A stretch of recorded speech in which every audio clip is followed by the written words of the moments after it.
What is up, everybody? Of course, usually Wednesdays we will have NFL predictions, but we did that yesterday. By the way, we're gaining a lot of views, back-to-back videos with the 100 views on the channel. So if you guys are watching this and aren't subscribed, please hit that sub button so you guys don't miss out on our interviews and on any of the latest sports information, and so you guys can stay up to date on all things sports and when we drop videos as well. However, though, Wednesdays now are going to look a little bit different. We're not doing NFL predictions anymore because there's one game and one game only. I believe Wednesdays or maybe Tuesday of next week, we will have a Madden game where, as the Super Bowl is set, we'll do the two teams that are in there, but I will be playing as who I think I'm going to win who is going to win the Super Bowl, in my opinion. So that's what's coming to the channel next week. However, though, Wednesdays, of course, if you guys missed the couple of days announcements, we are doing interviews. We're going to interview Bama Recruiting 24/7. His name is Nick, who works over at Bama 24/7. He's going to be talking about recruiting updates. We're going to get, today at least, he's going to give his reaction to the DeBoer hiring and the Nick Saban resigning. He's going to preview the Auburn-Alabama basketball game for us today. We're going to talk about Ryan Williams. We're going to talk about who all has visits coming this weekend. So this is kind of the intro video towards that other video as well. So if you guys are new to the channel, of course, drop a like, subscribe, turn that bell on. We do our best to post on this channel every single day. However, though, game day for the Auburn Tigers men's basketball team, as you cannot tell. That's what I really wanted to hop on and say is we're beating Alabama tonight. We are going to beat Alabama, and I know I'm not going to be able to have time to mention this in the actual Zoom meeting, but we're going to beat Alabama. Number one, you want to know why? We have the deepest team in the freaking country right now. We can shoot three ball really well. Jedi Broom has been on top of defense lately. He's also gotten involved in the shooting game. I think if Auburn does that and settles down and hopefully doesn't have a lot of road jitters, because it's going to be a sellout crowd. Tickets are already skyrocketing right now. And Coleman Coliseum, I think that the Auburn Tigers are going to walk into Alabama and beat the Alabama Crimson Tide basketball team and secure their number one spot in the SEC for weeks to come. Let me know your prediction in the comments. Let's go ahead, hop into this interview. All right, what is up, everybody? Welcome back to the Sports Lovers, of course. Already did the intro for today. You guys are going to see this intro. But instead of conference championship predictions, we are going to be now interviewing Noah Dix. Is that your last name? What is it? Yeah. Dzik? Dzik, yes, sir. We're going to be interviewing him hopefully every Wednesday, and in replace of NFL picks, because the NFL season's obviously over. But let's go ahead, start off this interview, because you guys already have seen the full intro to this video. So hopefully you guys are getting this video. But number one, the first question that I have for you is, what was your reaction to the Saban signing, or the Saban resigning, and of course the DeBoer hiring? So first of all, I was actually just finishing up a workout when I got the news. I looked at my phone and it was blowing up, of course. And, around this time of the year, every year, you kind of see those rumors and like all that stuff, people stirring the pot. And I was like, okay, it's probably just that. Then I saw the official post and I was like, wow. And for a second, I didn't really know what to think. I was kind of left speechless for a second, not going to lie. Yeah. It was weird, very weird. And even the few days after, it was still kind of hard to believe, just because he'd been around essentially my whole life at Alabama. But then immediately after that, you think, all right, who's going to be the replacement? There were all the rumors regarding guys like Sarkisian, Kiffin, Lanning, Norvell, but Dabo, right. There's pretty good reason to believe that DeBoer was target number one all along. It seemed like a whole negotiating. Oh gosh, what's his name? Oh goodness, it seemed like no. He's agent. Goodness, I'm forgetting the name. But anyways, it just seemed like a whole negotiating tactic to get guys like Lanning, Sark, Norvell, all of them raises. And then DeBoer was the guy. Initially, I had to do a little bit more research. I obviously knew about DeBoer from his time in Indiana, Washington, but I didn't really know too much about him, where he came from, all that. Initially, I questioned the hire, but as I looked deeper into it, I really started to like it. 104-12 overall record. That speaks for itself. Surrounds himself with great coaches, brought great coaches with him to Alabama, and hired great ones as well. He's a winner. He develops, runs a great offense, and he's a player's person. The players love him. On multiple accounts, people have said that he is the best offensive mind in college football, over guys like Sark and Kiffin. So an overall grade of the hire for me. I think the only A+ hire in college football right now would be a guy like Sark or Kirby, and that's never going to happen. So I would give this hire a solid A. Yeah, I agree with that. I'm interested to see what he does with the wide receiver group specifically, because he obviously developed some really good wide receivers, but also he developed a lot of good quarterbacks with Michael Penix, and obviously he brought in Will Rogers at Washington. I was really interested to see what he was going to do with him, but I'm more specifically interested in how the receiver room is going to work at Alabama as well. But moving on from that, give us a little bit of a coaching staff update as to how he's working with his staff or whatever. Who is he trying to go after? Obviously, we know Kane Womack is going to be the defensive coordinator, but who else is he going after? What are his main targets? Right, like you mentioned, Walmack will be the co-defensive coordinator along with former Buffalo head coach Maurice Lindquist. Lindquist has lots of ties to the Southeast, is an absolute recruiting machine in Dallas, coached DBs for the Cowboys, for Texas A&M. So has a lot of Southern connections, especially in the state of Texas. And then Walmack, a guy out of Mobile, great connections down there at schools like Foley and especially Saraland, a lot of big pipelines where a lot of talent comes from. So those are your two defensive coordinators. Lindquist will also coach, I believe, the safeties, or no, the corners. Lindquist will also coach the corners. And then you bring guys in to coach safeties from Wisconsin. You bring in Shepard to coach the receivers, who did an absolute phenomenal job at Washington. Then you bring in a guy like Scott Huff, who just had the Joe Moore award-winning offensive line. He just developed a bunch of high 3, low 4 stars winning the Joe Moore Award. Imagine what he's going to do with some high 4 and 5 stars. So he's definitely surrounding himself with great staff. Kept guys like Freddie Roach and Robert Gillespie on staff, which were key in retaining a lot of key players and also recruiting in general. You look at the staff, a lot of them aren't from the area, although he did hire a few that had a lot of Southern ties. So it also appears that Kane will coach the inside linebackers as well, as he has done before. So you have a lot of guys. You bring probably the best offensive coordinator in college football, Ryan Grubb, with you. So it's going to be an exciting offense. You have overall staff. From a coaching standpoint, this could be the best staff in the country. If not second, it's first. From a recruiting standpoint, you have a lot of guys that have Southern connections and connections all over the country that will slowly mold together and build these Southern connections as well. And you look at a guy like Jamarcus Shepard coaching the receivers, you just see his personality, and you can just tell that guy's going to be an elite recruiter. So overall, this staff that he's put together has been nothing short of outstanding. It shocked me. And the only position they look to fill right now is the outside linebackers coach. Not sure where they're going to go yet there. DJ Durkin seemed like a guy that Saban was talking to during his time when he was looking for an outside linebackers coach, but I don't think Durkin will be the pick. So we'll have to wait and see on that one. Yeah, I agree with that. I'm interested. I'm very sad because Kane Womack, obviously, he was the head coach at South Alabama down here in Mobile.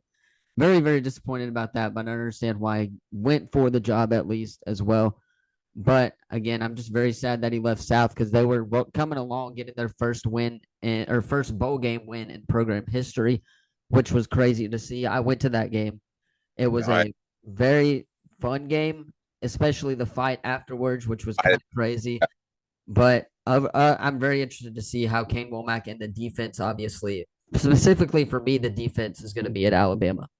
Yeah, I agree, man. And I think someone on staff that a lot of people need to start, paying attention to is a guy like Courtney Morgan. Morgan is essentially Alabama's new GM. He built the roster of Michigan and Washington, two teams who are in the national championship this year, was one of the main reasons for Will Johnson committing to go play football at Michigan as a 5-star out of high school. And he's outstanding. I mean, he's flown across the country to talk to recruits' parents, such as Xavier Brown and Peyton Woodyard, making sure they're locked in, talking to their parents, building relationships. So Morgan's definitely already exceeded expectations and is definitely going to be a key guy moving forward for the Tide. Yeah, I agree. So next question is, what is Bama? Who are the main targets that if Bama is going to pull anybody from the transfer portal, who are they going to go after in the transfer portal?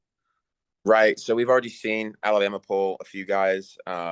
Obviously, when Saban was here, Damani Jackson and LT Overton, both former 5-stars out of high school, both Alabama finished second for.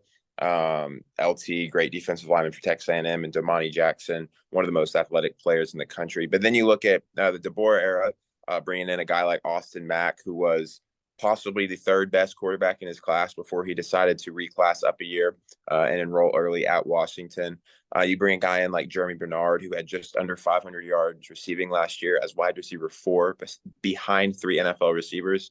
Then you bring in a guy like Parker Brailsford, a center, a part of the Joe Moore award-winning offensive line.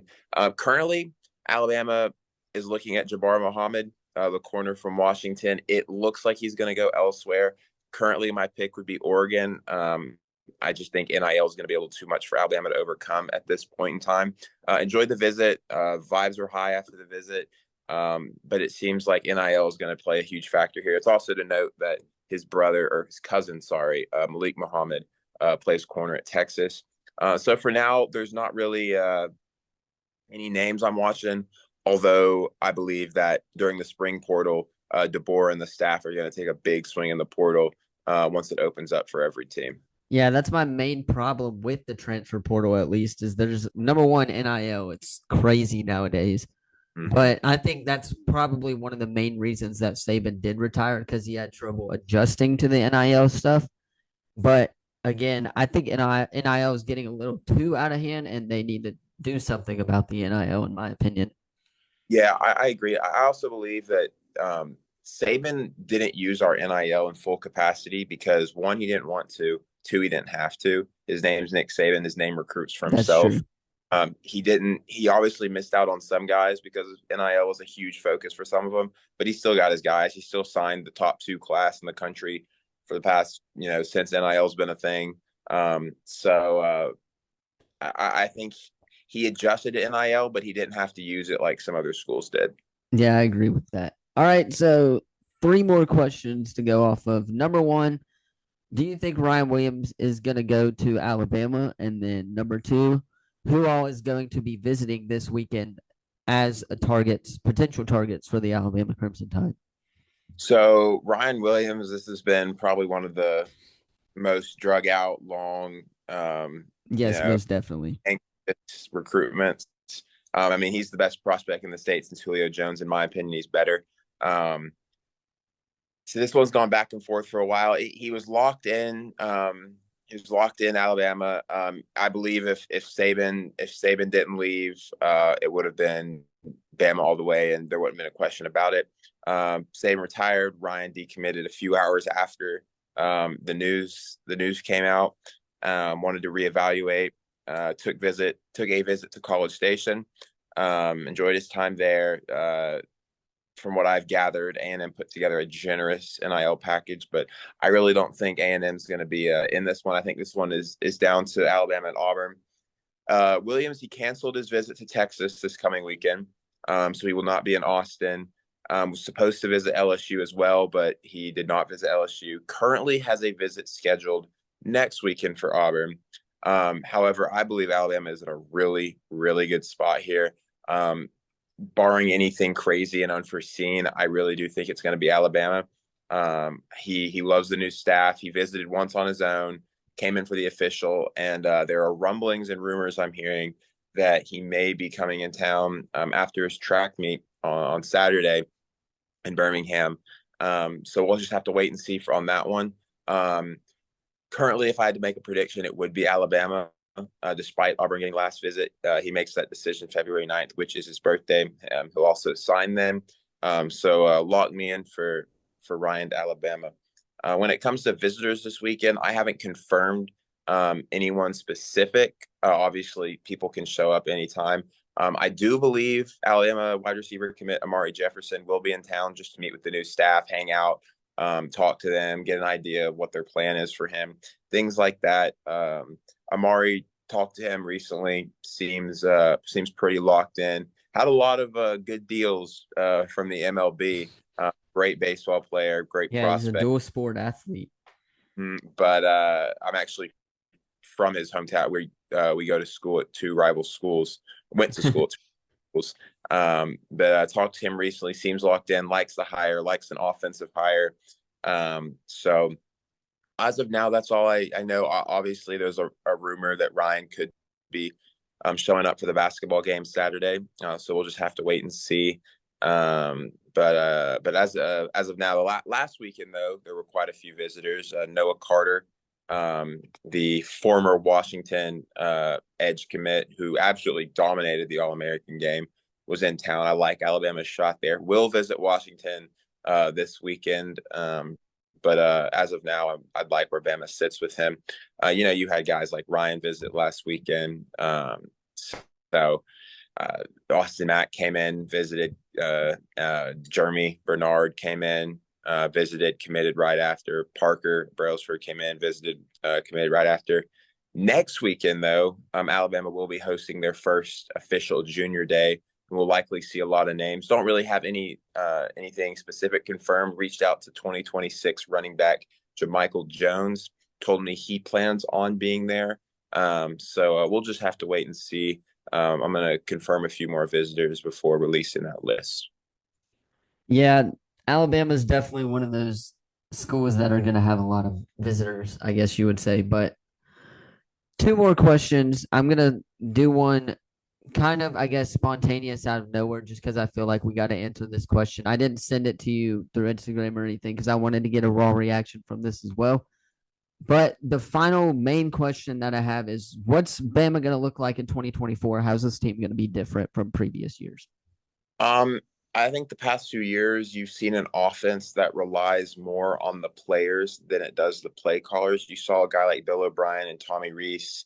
They kind of put it more in the hands of the players. I think this year you obviously want to put it in the hands of the players, but you won't see it as much. You're going to see a much better offense, well designed, using each player to their strength. You're going to see guys like Kendrick Law, who didn't get the ball nearly enough last year, get a lot more touches. You're going to see an explosive offense. You're going to see an explosive run game, dominant offensive line behind Scott Huff, I believe. Defense is going to be interesting. There's a lot of talent in the DB room, a lot of 5 stars, a lot of high 4 stars, but there isn't a lot of depth, which is something Alabama had last year. So experience and depth in the secondary is probably Alabama's biggest worry for next year. You obviously got to figure out your 2 tackle positions with losing Latham to the NFL and Proctor to the transfer portal, who went to Iowa. Front 7 is pretty intact besides the 2 edge rushers leaving, but you have a couple of great edge rushers in Keon Keeley, Johan Zapier, Keanu Coate, Quandarius Robinson, right there ready to fill in. So the front 7 should not be a worry for Alabama fans. It's just secondary, a lot of lack of experience back there. It'll be interesting. I think you'll see a lot of freshmen and sophomore mistakes early in the year, but I think they'll grow into that role pretty nicely just due to pure talent and great coaching. Yeah, and then last question here before I let you go. Score prediction for tonight. Auburn, Alabama, of course. The Iron Bowl part 2, I guess, of like the year totally wise. But obviously we have more Iron Bowls than that. But mainly the main 2 Iron Bowls that happen around the state, of course, being Auburn, Alabama. Part 1's tonight. What's your prediction for tonight?